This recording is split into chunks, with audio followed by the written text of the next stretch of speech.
Miss Universe. And in just a few moments, one of these three contestants will be following in your footsteps. Tall Goldhammer from the accounting firm of Ernst & Young has tallied the votes. All right, me and you now.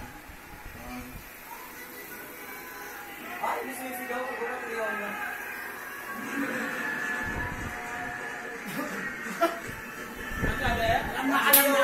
Alam na. It's time. Gotcha. I will now announce the second runner-up.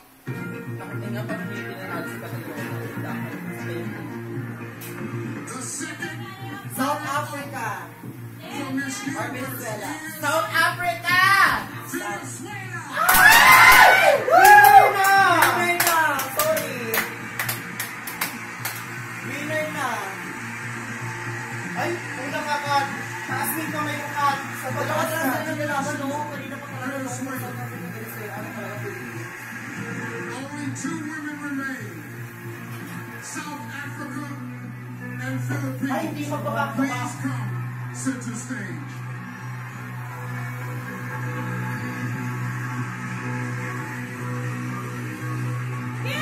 Both of you have worked so hard to get here. But only one of you is about to become new Miss Universe. If for any reason the winner is unable to fulfill her duties, the first runner-up will take her May place. friendship pa sila, no? To you both. Oo, yan na. Wala kasi na siya naman lang eh. Focus na siya. The new Miss Universe is Philippines! Philippines!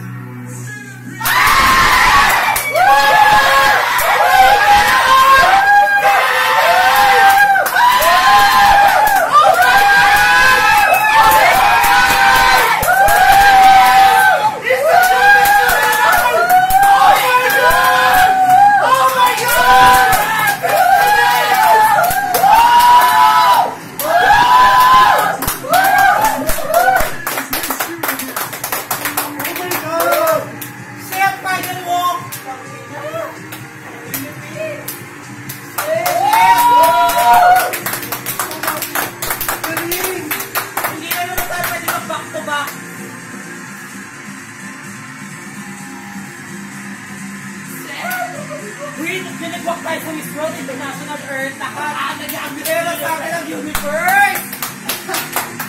Oh, Philippines! Oh my God! Congratulations!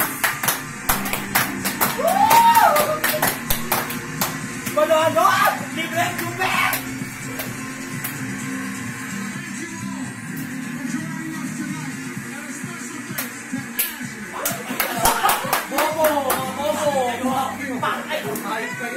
Ay, shit! Ano yan? News agad, news. Tapos may ano siya, live siya ngayon interview after niya, di ba? Sa YouTube. I-check mo yung Mamaya na, matakommercial na yung SBN. Oh my God, Catriona!